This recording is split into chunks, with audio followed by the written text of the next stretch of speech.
శ్రీ గురుభ్యో నమః, మహాగణాపతి నమః, శివాయ గురు నమః, శ్రీ కామేశ్వరి నమః. మేషం నుండి మీనం వరకు ఉన్నటువంటి రాశి ఫలితాలు నా పరిజ్ఞానం సంకర్షణ మేరకు ఈ వారం రాశి ఫలితాలను తెలియజేస్తాను. ఈ రాశి ఫలితాలు జూలై 5వ తారీఖు నుండి 11వ తారీఖు వరకు వర్తిస్తాయి. ఈ రాశి ఫలితాలు జూలై 5వ తారీఖు నుండి 11వ తారీఖు వరకు వర్తిస్తాయి. ముందుగా గోచారం. వృషభ రాశిలో కుజుడు, మిథున రాశిలో రవి, కర్కాటకంలో బుధ గురువు, సింహరాశిలో శుక్రుడు కేతువు, కుంభరాశిలో రాహు, మేన్ రాశిలో శని. ముందుగా రాశి ఫలితాలు. తదుపరి తులారాశి. తులారాశి వారికి ఈ వారం మధ్యస్థ ఫలితాలు గోచరిస్తోంది. చేసే కార్యక్రమంలో ప్రతి విషయం సఫలీకృతం అవుతుంది అనుకుంటాం. ఒక పని ముందుకు వెళ్ళింది, పని అయిపోయింది అనుకుంటాం, కానీ వెనక్కి వెళ్తుంది. ఇవాళ అయిపోతుంది పని అనుకుంటాం, అది వెనక్కి వెళ్తుంది.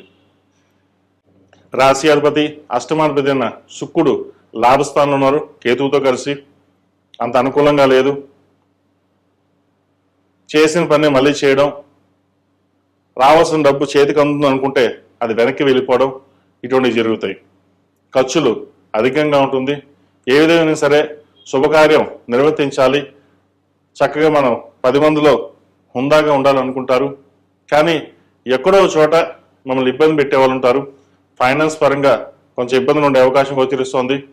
సంతాన పరంగా, ఆరోగ్యపరంగా చిన్న చిన్న ఇబ్బందులు కూడా ఉండే అవకాశం గోచరిస్తోంది. వాటి విషయంలో జాగ్రత్త వహించాలి. ఏదైనా సరే జీవిత భాగస్వామి సలహాలు సూచనలు తీసుకుని ముందుకు వెళ్ళడం చెప్పదగినది. ఒక దూర ప్రాంత ప్రయాణం చేయవలసి ఉంటుంది. ప్రయాణాలు మీకు లాభసాటిగా ఉంటుంది. ఏదైనా ఒక నిర్ణయం తీసుకుంటే అది వెనకడుగు వేయకుండా ఏదైనా ఒక నిర్ణయం తీసుకుంటే వెనకడుగు వేయకుండా ముందుకు వెళ్ళండి. భవిష్యత్తు బాగుంటుంది. అదేవిధంగా మనసు పరివిధాలుగా ఆలోచనలు ఎక్కువగా ఉంటాయి. అలా వెళ్తే బాగుంటుందా, ఇలా వెళ్తే బాగుంటుందా, ఏ ఆలోచన అయినా సరే స్థిరమైన నిర్ణయాలు తీసుకుని ముందుకు వెళ్ళాలి. వ్యయాధిపతి భాగ్యాధిపతి అయిన బుధుడు దశమ స్థానంలో ఉన్నారు. లాభాధిపతి అయిన రవి భాగ్యంలో ఉన్నారు. సింహానికి ఉన్నంత బలం మీకు ఉంటుంది, కానీ దాన్ని ఉపయోగించరు. ఇంట్లో మటుకి మీరు పూలే, వీధిలో మటుకి ఎవరు ఏమనుకుంటారో, ఎలా ఉంటుందా అన్న ఆలోచన ఎక్కువగా ఉంటుంది. ఇవన్నీ పక్కన పెట్టండి. మీరు ఇంట్లో ఎలా ఉన్నారో బయట కూడా అలాగే ఉండండి. ప్రతి విషయాన్ని భయపడుతూ వెళ్లకుండా స్థిరమైన నిర్ణయం తీసుకుని ముందుకు వెళ్తే మరిన్ని మంచి ఫలితాలు సంప్రాప్తిస్తాయి. ఈ రాశివారు ప్రతిరోజు ప్రతినిత్యం హనుమాన్ ఒత్తులతో దీపారాధన చేయడం, మంగళవారం నాడు శుక్రవారం నాడు కస్తూరి పసుపు ఆరావళ కుంకుమతోటి అమ్మవారికి అభిషేకం చేయించండి. మంచి ఫలితాలు సంప్రాప్తిస్తాయి. ఈ రాశిలో జన్మించిన విద్యార్థులకు కాలం కొంతవరకు బాగుంది. విద్య మీద ఎక్కువ శ్రద్ధ పెట్టడం, ఇతర నావిగేషన్స్కి, సోషల్ మీడియాకి సాధ్యమందుకు దూరంగా ఉండడం, ఫోన్లకు దూరంగా ఉండడం. ఫోనే కదా, మొబైలే కదా, మనం చూస్తే ఏముంటుంది అని అనుకుంటారు. దానివల్ల మీ టైం ఎంత వృధా చేసుకుంటున్నారో మీకు తెలియకుండా పోతుంది. సాధ్యమైనంత వరకు చదువు మీద కాన్సన్ట్రేషన్ పెట్టుకుంటే భవిష్యత్తు బాగుంటుంది.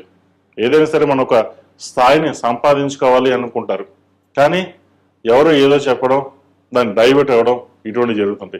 వాటి విషయంలో జాగ్రత్త వహించండి. ఈ రాశిలో జన్మించిన స్త్రీలకు ఈ వారం మధ్యస్థ ఫలితాలు గోచరిస్తోంది. వ్యాపారం చక్కగా ఉంటుంది, లాభాలు బాగుంటాయి. కానీ ఏదో తెలియని మనోవేదన ఉంటుంది.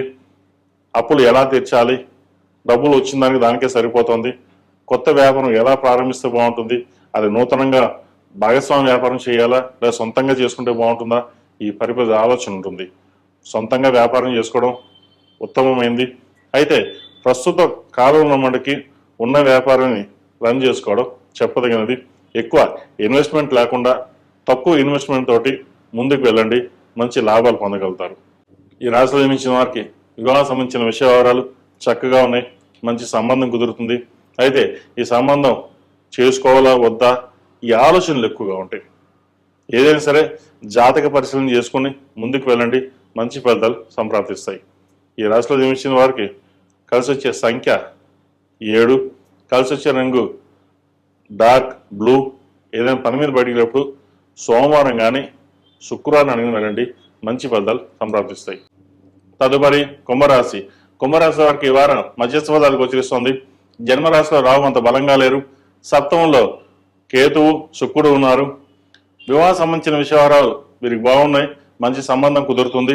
జాతక పరిశీలన చేసుకుని ముందుకు వెళ్ళడం చెప్పదగినది. అదేవిధంగా సంతాన సంబంధించిన విషయాలు సానుకూలంగా ఉంటుంది. ఆరోగ్యపరంగా మటుకి కాస్త చికాకు కలిగిస్తుంది. ఆరోగ్య విషయంలో కొన్ని జాగ్రత్తలు తీసుకోవాలి. ఖర్చులు అదుపులో ఉండాలి. రావాల్సిన ధనం ఏదైతుందో తక్కువగా వస్తుంది. ఖర్చులు అధికంగా ఉంటుంది. వీరికి ఏలినాటి శని నడుస్తుంది.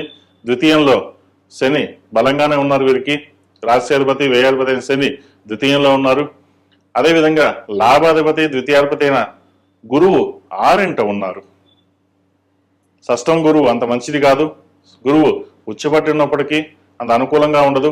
అదేవిధంగా పంచమ అష్టమాధిపతి అయిన బుధుడు కూడా షష్టంలో ఉన్నారు. ఏదైనా మాట్లాడేటప్పుడు ఆచితూచి కొన్ని వ్యవహారాలు చేయాలి. బంధువులతో మాట్లాడేటప్పుడు విరోధం వచ్చే అవకాశం గోచరిస్తోంది. అదేవిధంగా ఉద్యోగంలో కూడా స్ట్రెస్ అధికంగా ఉంటుంది. ప్రయాణాలు ఎక్కువగా చేయవలసి వస్తుంది. చిన్న పని కూడా ఎక్కువగా ప్రయాసపడవలసి ఉంటుంది. ఎంతో కష్టపడితే కానీ పైకి ఎదగలేము అనే ఆలోచన ఉంటుంది. అయితే ఖర్చుల విషయంలో మటుకి ఎటువంటి వెనకాడకుండా పర్వాలేదు ఖర్చు పెడదాం అని అనుకుంటారు. ఎందుకంటే జన్మరాశిలో రాహు ఉన్నారు. ₹1 ఖర్చు పెట్టే చోట ₹10 ఖర్చు పెడతారు. ఇటువంటి విషయాలు జాగ్రత్త వహించాలి. అదేవిధంగా సర్జరీ కానీ ఇండైజెషన్, అసిడిటీ, మోకాలకు సంబంధించిన స్పైన్కి సంబంధించిన ఇబ్బందులు ఉండే అవకాశం గోచరిస్తోంది. వాటి విషయంలో జాగ్రత్త వహించాలి. ఈ రాశులు జన్మించిన స్త్రీలకు వృత్తి ఉద్యోగాల పరంగా వ్యాపార పరంగా సానుకూలంగా పరిస్థితులు గోచరిస్తోంది. ఉద్యోగరీత్యా నూతన ఉద్యోగ అవకాశం చక్కగా లభించే విధంగా గ్రహాలు గోచరిస్తోంది. వ్యాపార రీత్యా కొన్ని నూతన అవకాశాలు వచ్చినప్పటికీ ఏలినాటి శని ప్రభావంతో అదేవిధంగా జన్మరాశిలో రాహు వీరికి బలంగా లేదు కాబట్టి నిర్ణయాలు తీసుకునే విషయంలో మటుకి ఆచితూచి వ్యవహరించాలి. ఎవరు మనకు చెప్పాల్సిన అవసరం లేదు. మన దోరలో మనం వెళ్దాం. మనం ఏదనుకుంటే అది నెరవేరుతుంది అనే ఆలోచన ఎక్కువగా ఉంటుంది. కాన్ఫిడెన్స్, సెల్ఫ్ కాన్ఫిడెన్స్ ఎక్కువగా ఉంటుంది. అయితే సెల్ఫ్ కాన్ఫిడెన్స్ ఎంత ఉన్నప్పటికీ అది మీరు వెళ్ళండి. కానీ వెళ్ళే దారి ఎలా వెళ్ళాలి, అది కరెక్టా కాదా, 1కి 2 సార్లు ఆలోచించుకోండి. ఆలోచించుకుని మీరు ఏదైతే నిర్ణయం తీసుకుంటారో అది చక్కగా తీసుకోవడం వల్ల లాభపడగలుగుతారు.